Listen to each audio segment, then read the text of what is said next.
Hi there. I hope you're doing well this eclipse season. You might be feeling extremely tired. I'm seeing and hearing a lot of that, no matter the age of the person.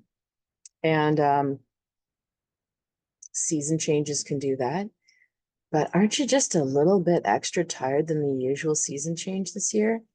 Could it possibly be that these eclipses and the major shifts that are going on internally could be taking a lot of your energy? I think so.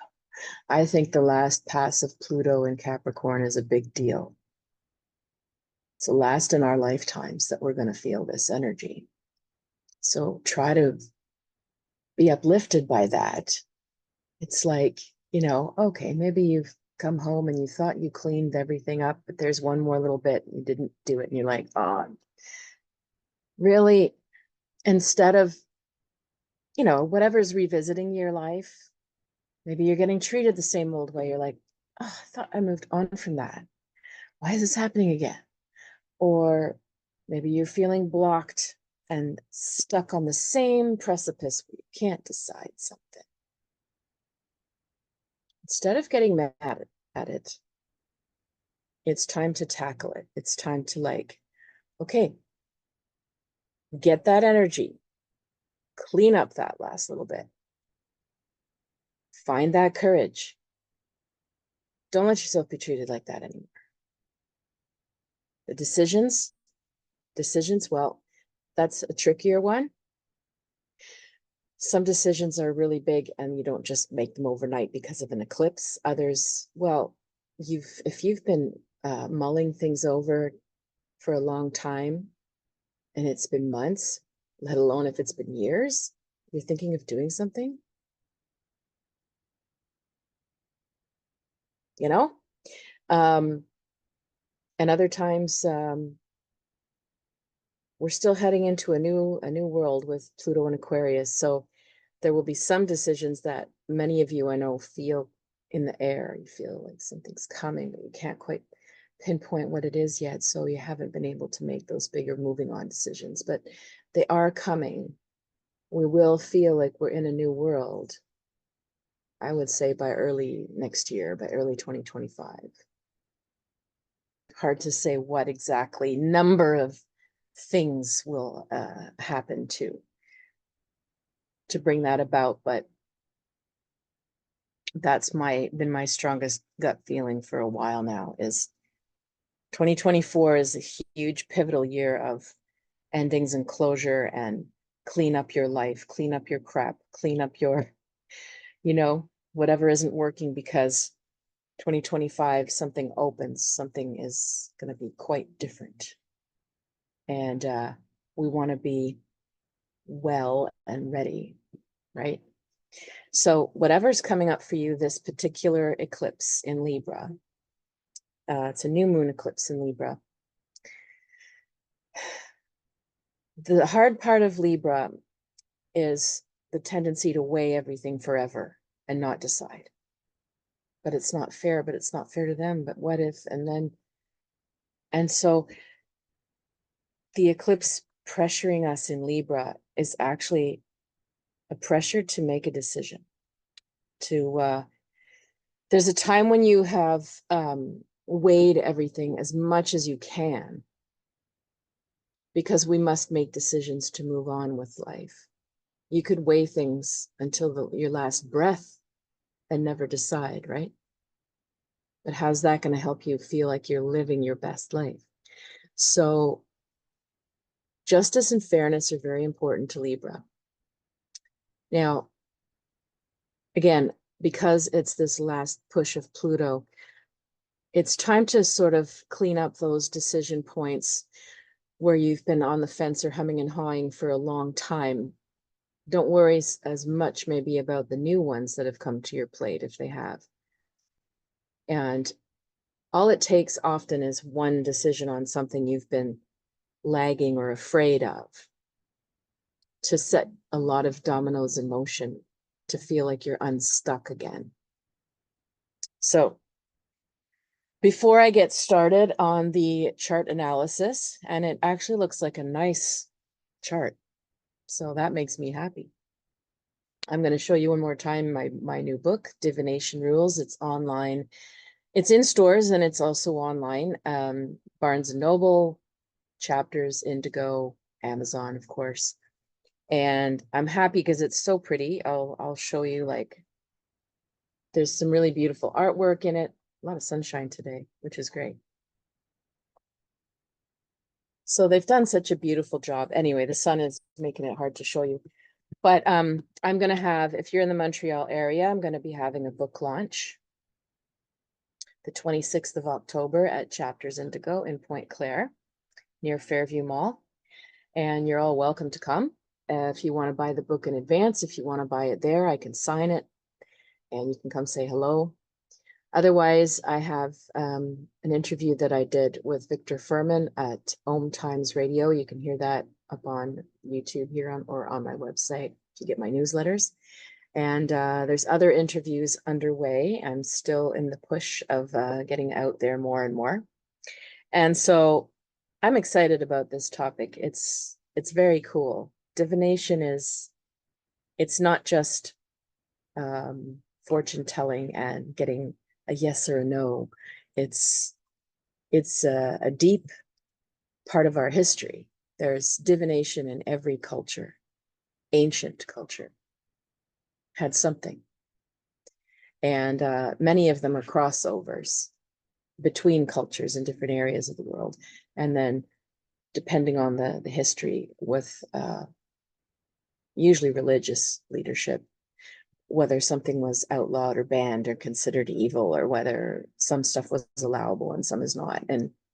And so when you look at divination, you're really looking at a deep sociological or anthropological history of how we've evolved, our faith, our belief systems, and then it boils down to using things like properties of crystals, but there really is a deep, rich history to it. So you might enjoy my book. I hope you do. All right, let's take a look at this chart.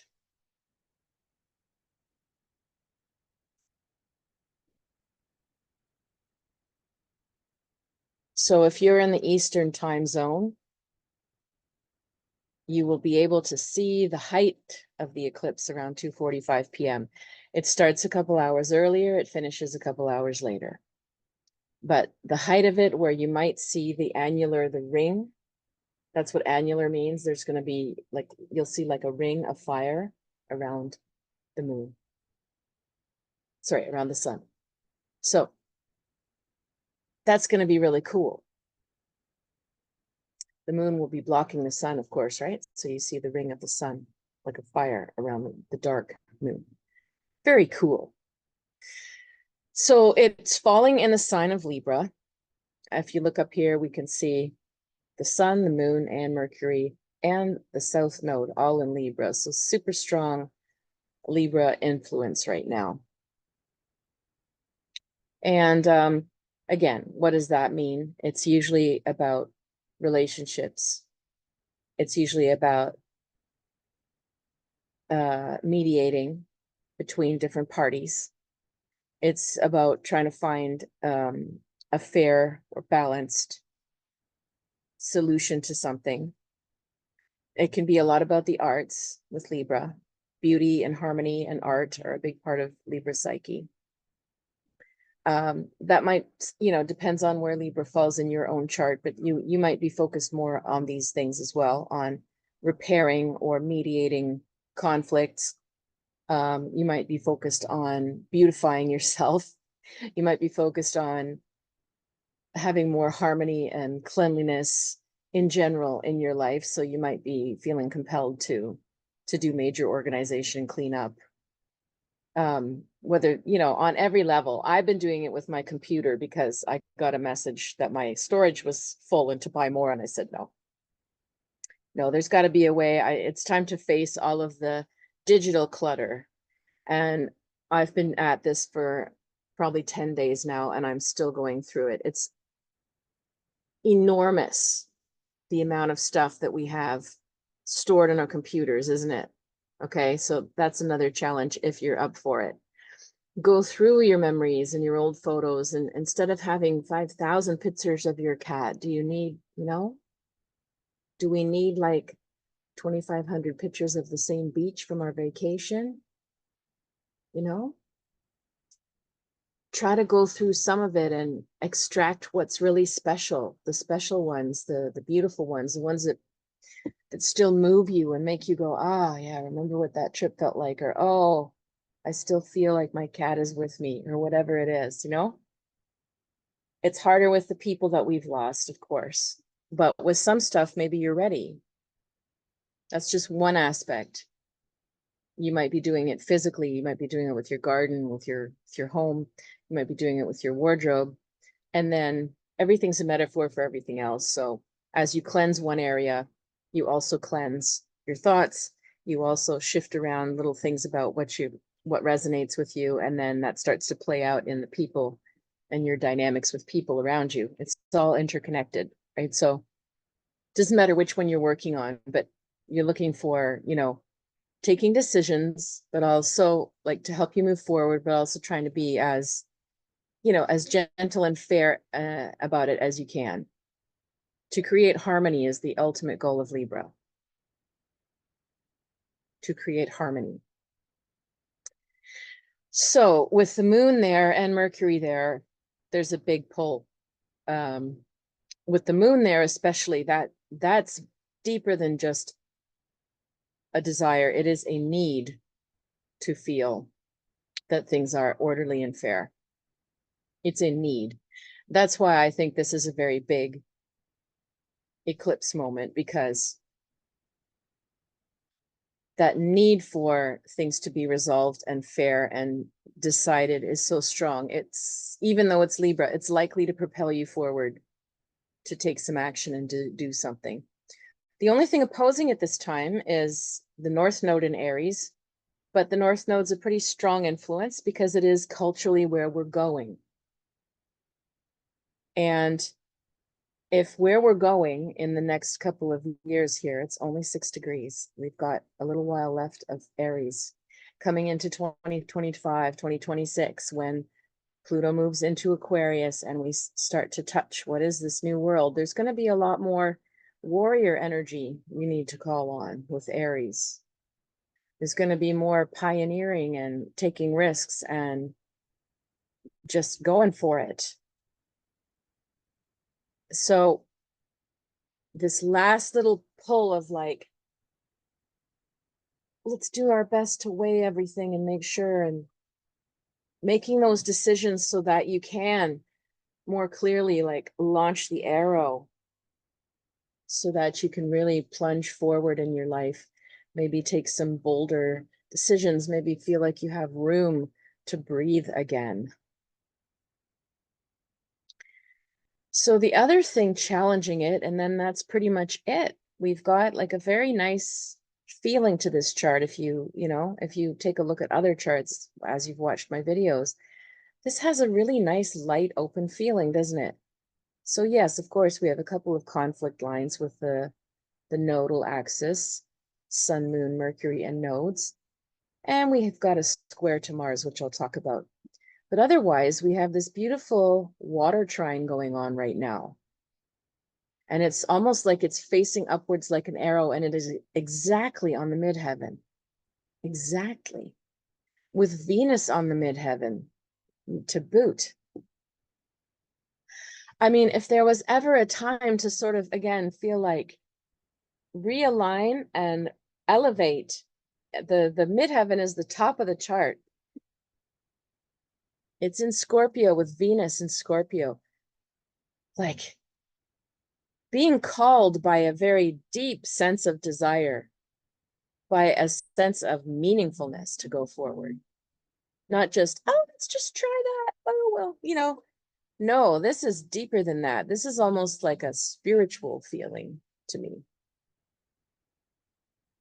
Whatever you're doing now, or wrapping up or closing, or, like I said, if you're taking different actions than usual, if you're standing up for yourself where you weren't before, if you're allowing and listening and staying calm where you were reactive before, whatever you're doing differently than you were before, this is really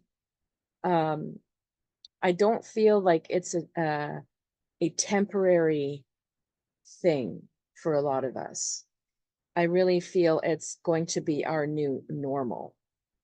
And because of that, we are ready to ascend, if you will. We are ready, not like beam me up, Scotty.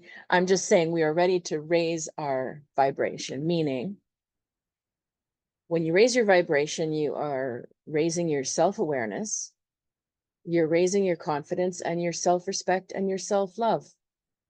That's it. That's what ascension is, really.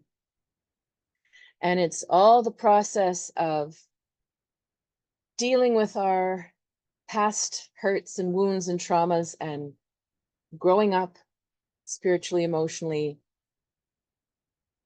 allowing people to be who they are, allowing yourself to be who you are, not making it angry or personal or raging or retaliating at people. It's just recognizing, okay, so we're a good fit and we're not, and I can still love these people and respect these people, even if I recognize they aren't really on the same tribe or path.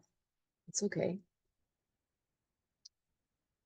And so this feeling of the grand water trine with Venus and Scorpio at the pinnacle really feels like major emotional realignments going on.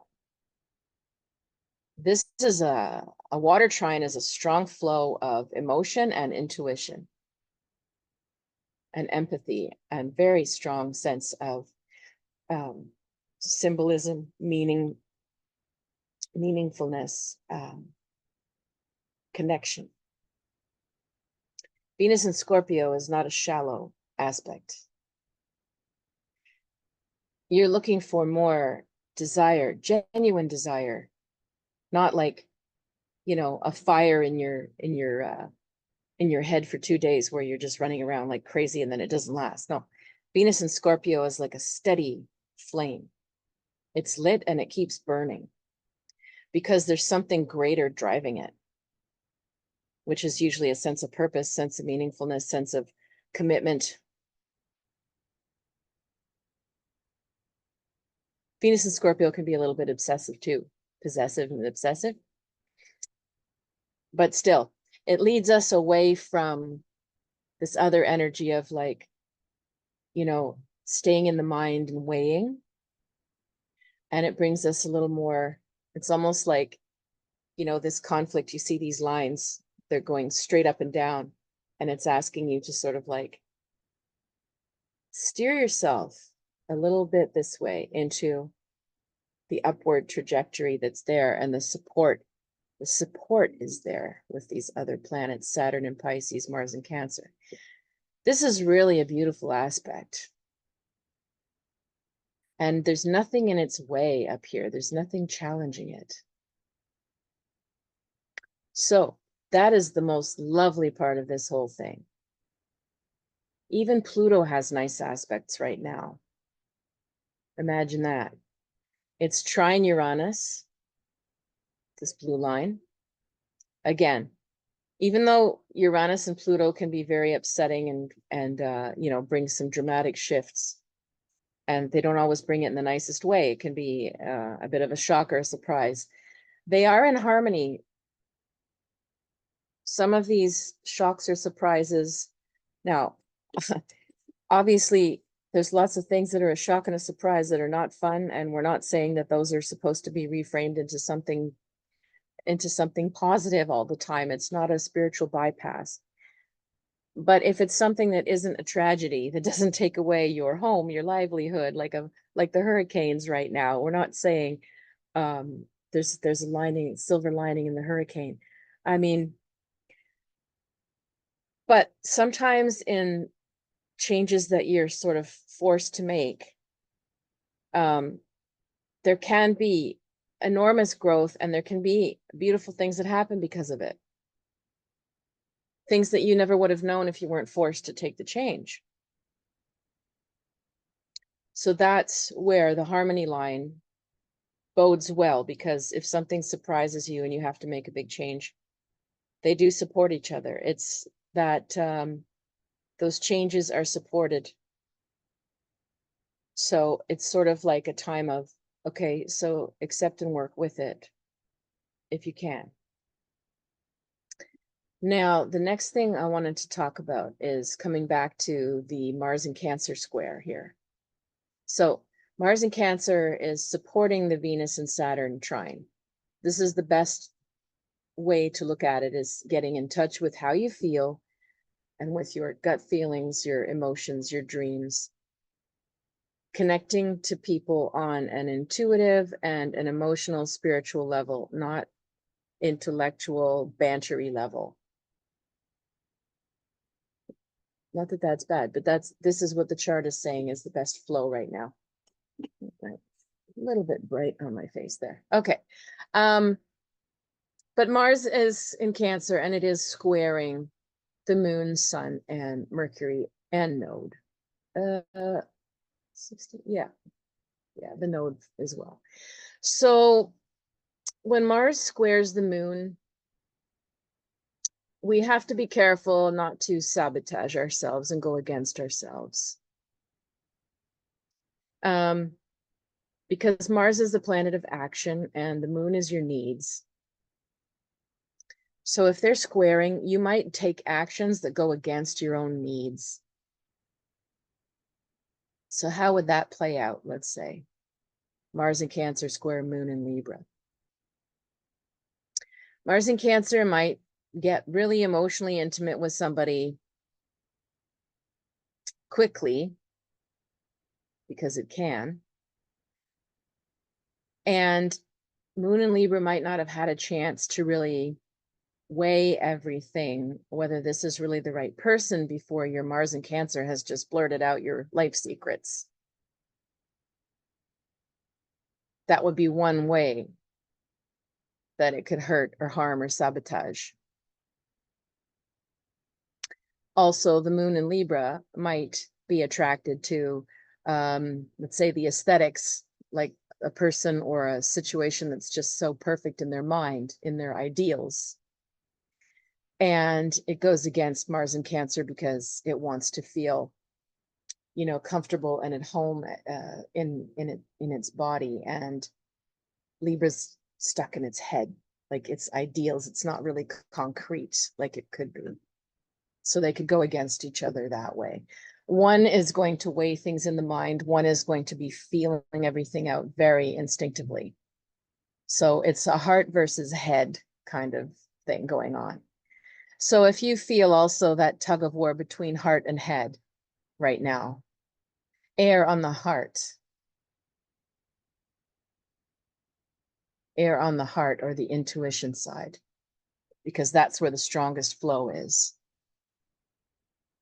Mars is also squaring off with Chiron, which is the wounded self in Aries. Again, is your desire to get really close, intimate quickly. Maybe you're mothering, fathering, parenting, helicoptering over somebody with Mars and Cancer. Maybe you're being a bit clingy. Maybe you're oversharing.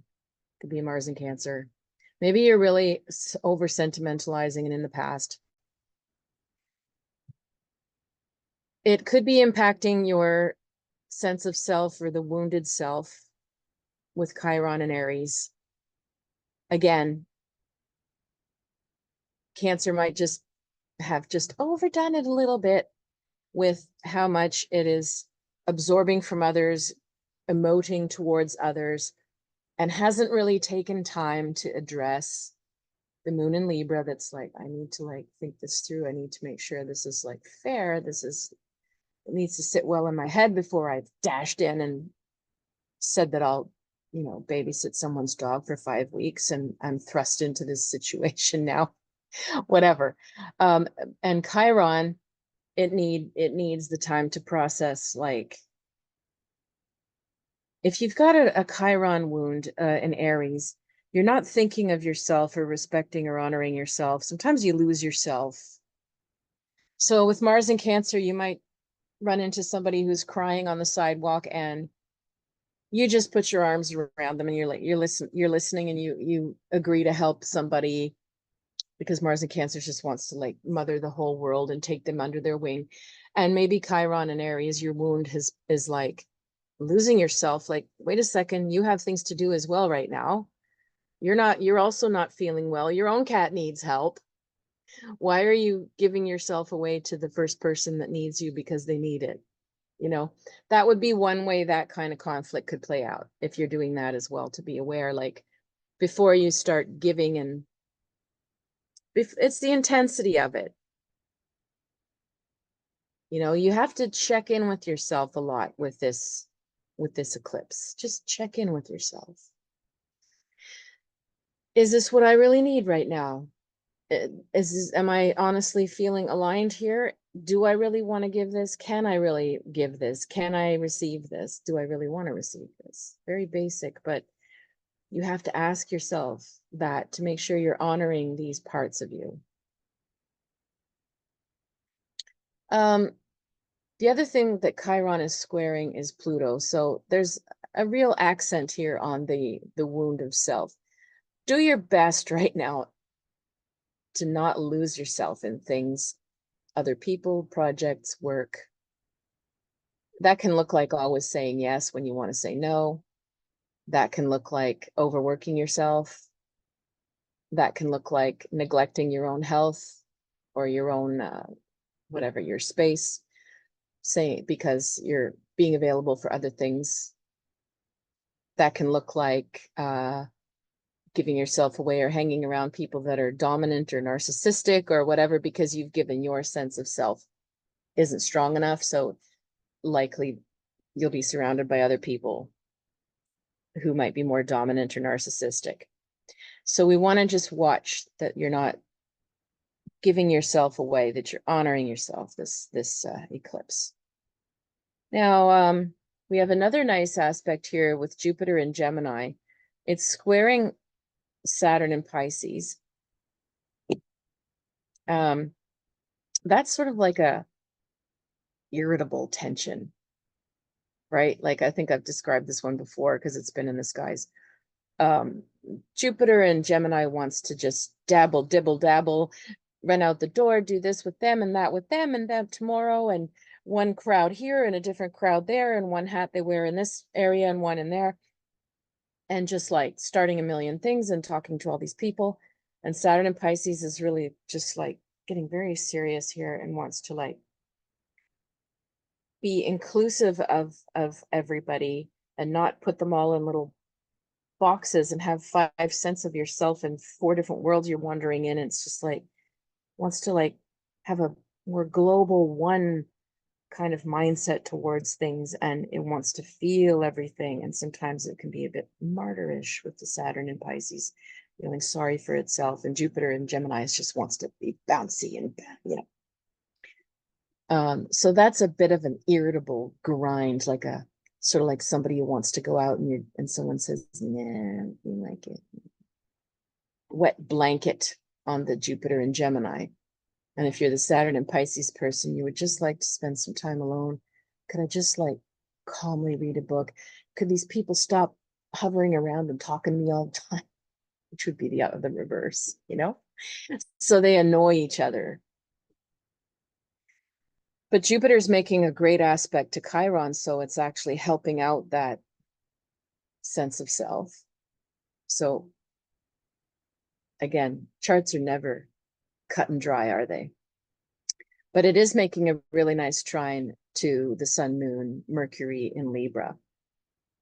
So for those of you who do want to spend lots of time intellectualizing stuff, talking and meeting new people and still keeping the floor open and not really wanting to make the big decisions yet, that's there for you.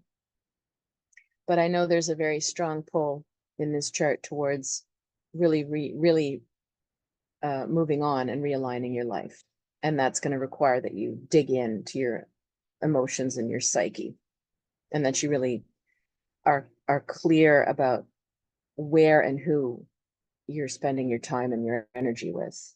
And your self-care needs to up level for that to happen. So again, there's always distractions and conflicts in a chart, and there's always areas where it's working. But yeah, I'm really loving this water trine pinnacle of Venus and Scorpio on the midheaven. Like, beautiful, beautiful for those of you who really are feeling ready to like go to your next level. So I'm just starting to burn the sage because we're going to go into the tarot now.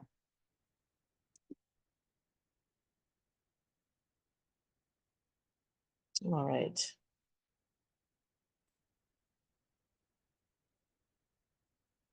Never get the lighting right in this space. I'm sitting right in a window. That's good better. All right. The vanity. See, there's the Libra coming out. Oh, the lighting on my face. All right. Let's take a look now if the tarot has any more insights for us. Happenings of this eclipse. So the first card is success. Very nice. Very nice. Moon in Taurus. Moon in Taurus is very down to earth, charming, practical, resourceful. And as you can see with this card, everything is in a perfect circle. There's light. You can see. It's not so clear, the camera. One second. Maybe my camera is a little dull. You see the card better now? Yeah. Well, in the center of this circle, there is a cross and a rose, symbol of the Rosicrucians. If you go deeper in this card, it's not just success on a material level, even though it does tend to represent that, but it's deeper than that. It's like a healing. And the healing is on, it can be on a material level too, which could mean your body, your finances. The main feeling I get with this card is like putting your ducks in a row, as they say. Getting your ducks in a row. Get your priorities straight. Get everything cleaned up. Our next card. Oh, well, there we have it. Justice. There's the Libra. Lady Justice is a Libra card. And again, we've talked about this now already, about weighing and decisions. The Justice card sometimes is actual legal matters. It can show up for court cases, for documents to sign, official and unofficial agreements. If it's anything official, always get it in writing. Verbal is not really the greatest way to go. Sometimes this card also represents a karmic justice. That's where it gets interesting. Because human courts of law, as we all know, are not pure and fair. They're not always corrupt either, but they're human courts. They can only do so much. They're bound by lots of complexities than just one person deciding what's fair.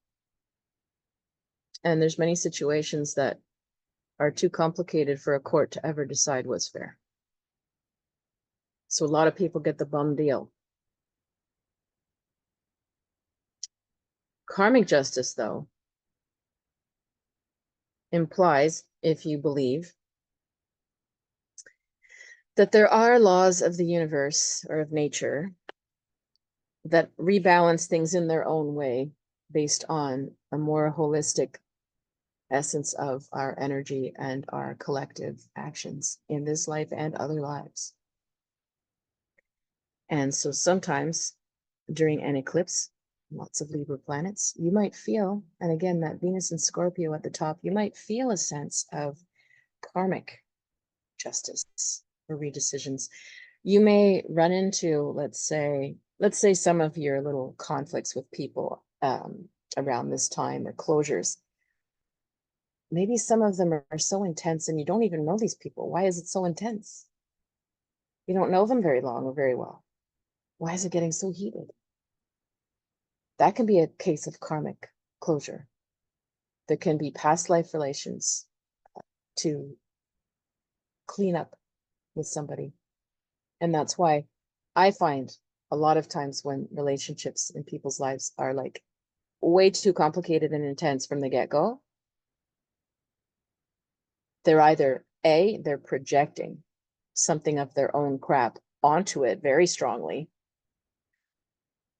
which is very possible, or B, a lot of the time, there are past life connections and ties, and they come in, and you sort of need to recognize this as almost like friend or foe. Do we recontinue, or is this supposed to be sayonara for this life?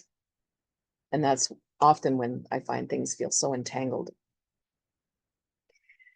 So we're making some definite decisions this eclipse. And then we have finally the witch, the art, temperance.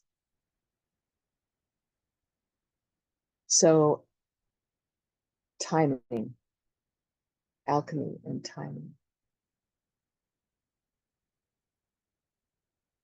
After you've made some of these decisions, or you've had these insights or this sense of what is justice in a situation, things won't necessarily happen quickly after with this card. There is a timing factor. For example, you might have a sudden, maybe you wake up with a dream and you realize there's still something alive with this person you used to be close to. There's still something there, you should reach out. You just have a strong dream or sense. Don't just dash out of the gate right now during the eclipse and say, hi, it's been forever, I miss you, or whatever, or I thought we could. Give it a little bit of time. It doesn't mean delay either. It's just saying recognize the timing will present itself. For example, maybe suddenly somebody pops up on your social media platform who knows the two of you in common, and they're tagged in it, and you have a reason now to say, oh my God, I just thought of you the other day, and now here you are on my news feed. You know, instead of cold calling someone out of the blue. That's just one example. Some of your other decisions, they might be clear, like, you know what, I know what I want now. You might not nearly be ready for it though. So there's the art card, the timing. A few things have to be in play, but the clarity is gold. Don't lose your clarity, even if it's not the time. So this is a very interesting eclipse. I knew it would be.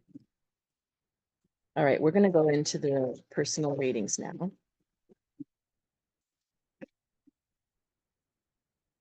So how are we going to phrase this for everybody?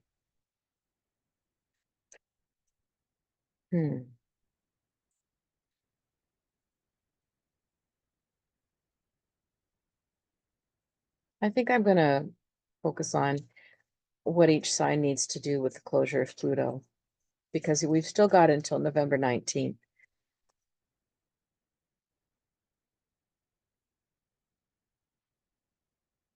Yeah, maybe not. That's included in there, but I'm not getting a strong enough yes for that. What is our question?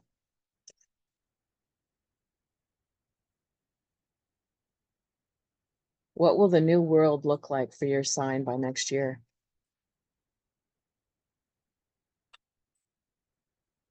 That's it. What is this new world going to look like for your sign next year? Aries.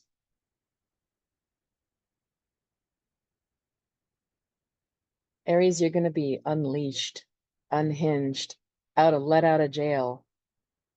You're going to feel like things are finally moving forward, and with a lot more excitement, a lot more action, maybe some traveling. Things are going to be ramping up and faster for you. No more feeling of wallowing and waiting and stuck. There's going to be a lot of movement. And like I said, chances to travel, chances to expand. the people that you're going to be running with are going to be much more your own speed. So there are people naturally that you will not spend as much time with, but you're going to feel so much better about who you are with. It's going to be a lot of fun. So chapter is looking good for you. And I'm talking about 2025 here. Taurus. What does your new chapter look like? Well, see, this makes a lot of sense for Taurus, the universe card, because Uranus is going to finally finish up and move into Gemini next year. And that's a big deal for you, Taurus. 7 years of Uranus going through your sign, making you feel very unstable and restless and uncomfortable. And it's going to be over. I didn't check what month it moves into Gemini, but I believe it might be June, May or June next year. And so you were in a grand evaluation. You were in a closure and evaluation time of many years of wake up, shake up, and now finally it will feel like, oh God, this pressure button is off of me. Now, what am I going to do? What do I need to do? What stays, what goes? Where do we move?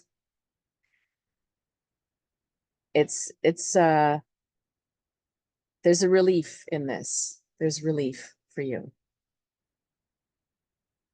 Geminis, what is your new world going to look like? Happiness. Very nice. Well, this year of Jupiter is still there. So you've got Jupiter smiling on your sign until next May or June as well. So you milking it.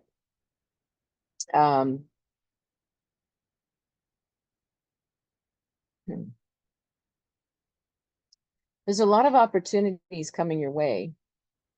And only thing with you is you've got to be careful not to say yes to everything and just become so saturated and burnt out. But there are so many amazing opportunities that will come your way, especially next year. Some of them are going to be strong enough and wonderful enough that you're going to have to say yes. And you might reroute your career, reroute your where you live. You might, again, aligning with brand new people, brand new industries. So I think this is a super exciting time for you. A lot of expansion coming. Cancers, what is the new world going to look like for you?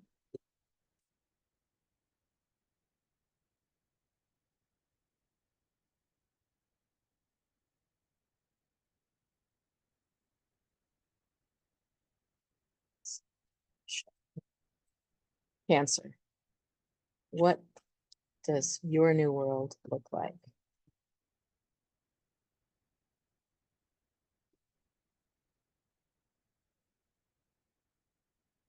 Nine of Discs, Game. This is a Venus and Virgo card. Cancer, you're going to be a lot more discerning than you've ever been, right? You've been through the ringer for 16 years with Pluto opposing you. You've had it. You're not putting up with any crap anymore. This is also a card, like not just discerning, but distinguishment. Your tastes are refined. What you want is more precise. It's also a card that can be like budgeting and finances. Again, everything looks a lot tighter and better. So you also will feel a lot of relief compared to the last 16 years, but I also get a feeling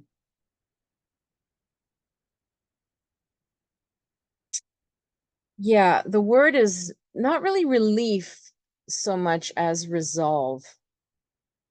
You are deeply resolved to live differently and better and honor yourself more than you ever have. Very nice. I know, I feel like I'm in a dark room again. Leo, we got to bring the sunshine out for Leos. All right. Okay, Leo, what does your next chapter bring? Right, it's shining right in my nose, really.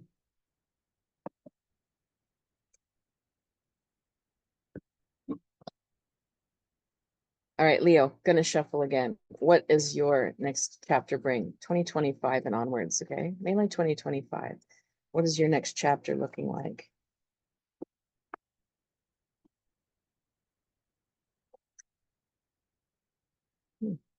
Princess of Cups, interesting. Huh. We'll see, Aquarius is gonna start to oppose you in Pluto. Pluto will oppose Leos for 20 years. So I'm not going to lie that this is an easy thing. As a Cancer, I can tell you I've been through it, and I'm a different person than I was, in a profound way, in a much better way. But it can take its toll on you. And the Princess of Cups would suggest that you really find a safe haven within yourself. Either you find the gentleness and support that you need, whether that's in your partner, your family, support group. And it's not because anything horrible is coming right now. I'm just saying, if you're born right at the end of, the beginning of Leo, which is like July 23rd, 24th, you're going to feel it the most intensely. But for other Leos where you're later in the sign, you're not going to feel the pressure right away. But it does do the same thing for you that it's been doing for Cancer for the last many, many years. It's relationships are going to be under reconstruction. And so that's why I suggest, to help you get through that transition, this long transition, it'd be great if you had the right support team, or you have a great therapist or somebody, or you have a great yoga class, whatever it is that you can return to, because the Princess of Cups is like this gentle soul, and she's got this turtle in a shell, and you need to be able to come back to your shell as you navigate some intense changes in your relationship lives. Virgos, what is coming for you in 2025 and beyond in the new world?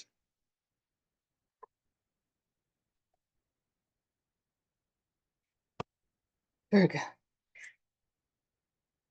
Interesting. Two of Wands, not an easy card. Virgos are getting angry. Probably way overdue. You're tired of serving. You're not tired of service. You're tired of servitude. You're not going to be anybody's little slave. You're not going to do things for free or for people that are taking advantage of you anymore. You will gladly give and help and do all the work necessary if you feel it's going to lead to something, it's meaningful, and you are appreciated for it. But if people are using you, manipulating you, thinking that you're less than, you're going to get very angry. So, that's a big shift. That's a very big shift. It means you're going to be putting yourself first a lot more. Mars and Aries is the card. You're going to be acting on your own interests and your own behalf, and you probably haven't done that. So you'll be learning that, and you'll be implementing that. And yes, you might feel selfish sometimes, but it's very likely a good selfish in your case. Only thing you want to watch for with that card is not to be too angry or combative about everything. Otherwise, it's a very good thing. Libras, happy birthday to all of you. So if you have the eclipse right on your birthday, October 2nd, then this might be a very game-changing year. Otherwise, let's take a look at what the new world brings for Libras, because you also have had 16 years of pressure on your sign, working its way through your family life, which is not easy. Not easy at all. Pluto has been going through your 4th house of family and roots and your foundations, your house, your family secrets coming out, you name it. Everything hits the fan with Pluto in the 4th house. You've had it for 16 years. Okay, it's enough, right? You're going to be feeling relieved. It's moving into Aquarius, which is your 5th house, which means more creativity is coming back, more social life's coming back, a more fun time is coming back for Libras. And look at the card you get. The Priestess. Nothing can really touch you the same way it used to. You've been through too much crap now. You're sitting in your goddess mode now. It's like, oh, interesting. You know, you're going to get a good read on situations and people. I imagine you're more trusting yourself now than you ever have been, seeing through all kinds of crap that you wouldn't have let yourself admit, but now Pluto made you force yourself to admit certain things are true about people around you and yourself. Now, like the Priestess card is great energy. So it's like embarking on your own spiritual journey, your own higher self, connecting to your own imagination and dreams and your own visions, and worrying less about everybody else. Very nice. 20 years, it's going to be in a trine position for you. It's helping you out for 20 years. Damn. Scorpios, what does the new world look like for you? No. The Wheel of Fortune. Well, Pluto will be squaring you, as it has for Libra. It's going to start digging through your 4th house of family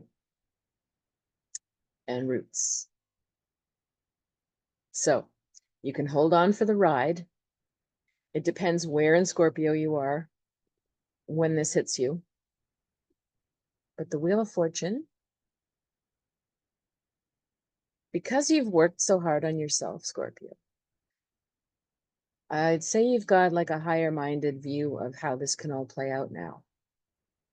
Maybe whatever happens and rocks and rolls in your roots and foundations next is actually something you've been preparing for a while, or you've seen coming. Because the feeling I'm getting is a little bit of like a wisdom and detachment and just letting the wheel turn, understanding the wheel is turning, and some of these changes were bound to happen. And, you know, you poise yourself to be of service where you can and to take care of yourself when you need to. So we can't lie. Pluto in the 4th house is going to bring a lot of changes. It could bring a relocation. I had Pluto in my 4th house for many years, and it ended, 5 or 6 years ago. And I moved residents over and over and over. There were renovations going on. There were colorful neighbors going on. That's how it played out for me, plus family stuff.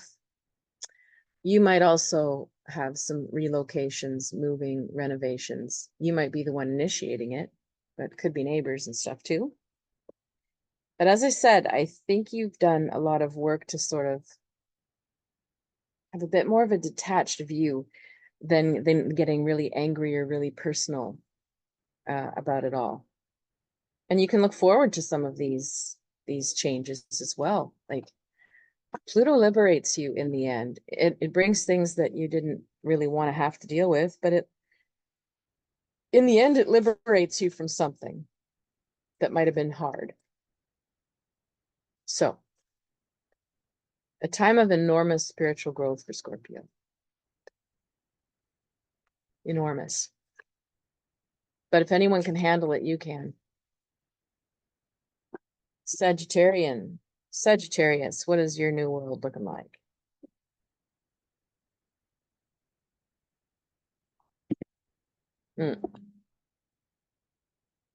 Ten of Wands, which is Saturn and Sagittarius. Well, this doesn't mean your whole life's going to look like this, but you're definitely feeling like you need to bust out of a shell here. There's something oppressive in your life. And I think Pluto is, well, it's going to be in your third house. And the third house means short journeys, trips, learning, siblings, your direct community. You also may feel the need to move, get more active. There's something that has just been caging you for too long. I'm not sure whether it's your work or if it's certain, maybe you don't feel you fit where you are in some profound way. And I would say your next year, 2025 and 26, you are going to be busting out of that prison, whatever that prison is. It can be in here too. It doesn't have to be exterior circumstances, but you need to feel that you can unleash yourself and be much more free, whether that's free to move, free to act, free to speak, than you are right now. You're a bit like swallowing too much.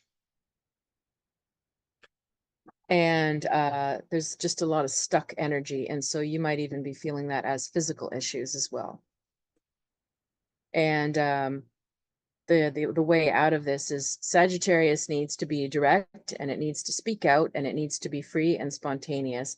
So if you feel like you're always carrying burdens, then you have to really examine whether you really need to.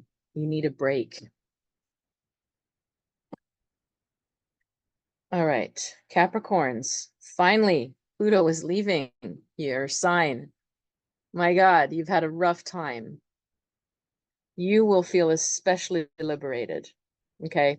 However, the last bastion of what you need to work on here, of what your next chapter is about, is letting go of the sense of betrayal you feel. Whether that is, some people feel, you might have a literal betrayal of somebody that did betray you, that you might have been harboring and having difficulty letting go of. But some of you might just feel betrayed by life, that you didn't get, you're not where you're supposed to be. You missed opportunities that were supposed to be yours. Or so the other aspect of this, besides betrayal, because the card says cruelty, if there are any of you out there that throughout this Pluto cycle, because it was heavy, you might still be dealing with the trauma that either was awakened that you didn't know you had, or hopefully some of you are like doing the work to put closure and healing on some of the trauma. And hopefully if you were still in any situation that triggers or could be considered traumatic, you get out.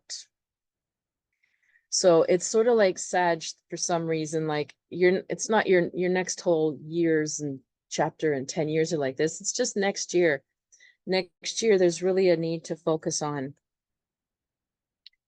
letting yourself be happier again. And that's going to require processing some of these feelings of being let down, betrayed, mistreated. Aquarius, what is your next chapter looking like? Lust for life. Yeah, lust. Well, says it all, doesn't it? You're going to feel so energized. My God. Pluto's going to energize you. You're going to be like the Energizer Bunny.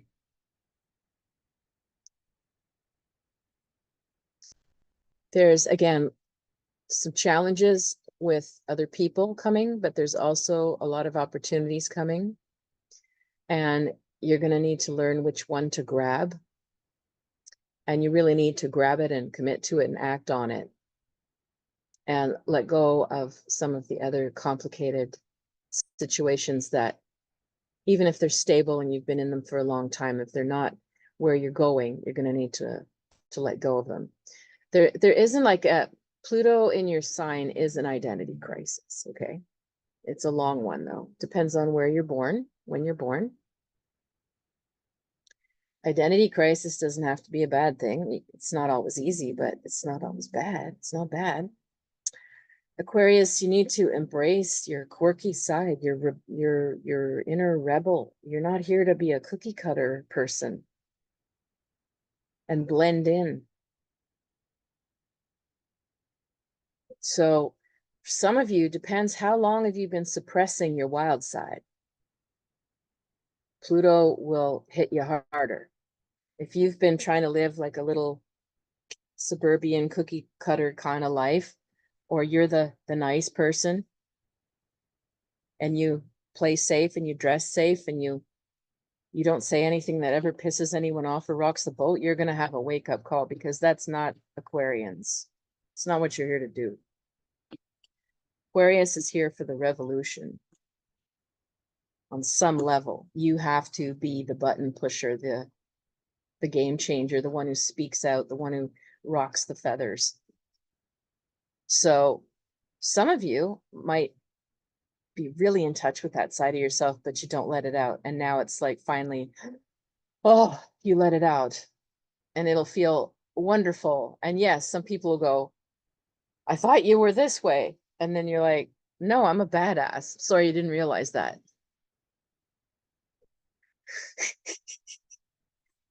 So Aquarius, you need to embrace your badass. And then you're going to be a happy camper. And that's what the whole next transition is about. How long and how many things are in the way of you being the badass you came here to be. All right. Let's take a look at Pisces. What is your next chapter about? So Pisces, it's going to be, Pluto's going to be in your 12th house for a very long time. It's going to stimulate you on the psychic level, on a very private level. You might, and this card, Princess of Wands, is very spontaneous. You know, she just acts on her fire. However, with Pluto in the 12th house, that'll be harder to do. But that might be what your urge is. Pluto in the 12th house, you're plumbing your spiritual life. You're plumbing your depths, the mysteries. You're going to need more time alone. You're going to need to be with more people who are like you, maybe more other introverts like you.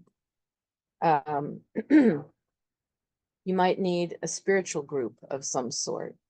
You might dive into your creativity. You might research and study, but it's like the 12th house is a little more solitary because it's doing very deep work that not everybody wants to do. So this is what you're sort of on the precipice of next year. Your life might take a turn of what you decide you want to focus on, and you might be perfectly content to just pull away and focus on it and let go of certain activities and groups and relationships that are not on that trajectory. It's a very deep chapter coming up for you, Pisces. And the Princess of Wands means like you do need to have some periods of time where you do things that are very spontaneous and perhaps solitary. If you really feel a strong urge I don't know, to just get in your car and drive somewhere for the weekend and not tell anybody, then do it. You know, that's Princess of Wands. So going within and really getting in touch with a deeper side of you instead of all the people that you tend to absorb and worry about and be involved with. It's got to come back to you now, your primal self. So that's going to be a very big change for Pisces. Yeah, it's exciting, actually. So if you have been stimulated by these readings and you would like one of your own with more depth about what's coming for your chapter, please reach me for a reading down below. Happy eclipse, everybody.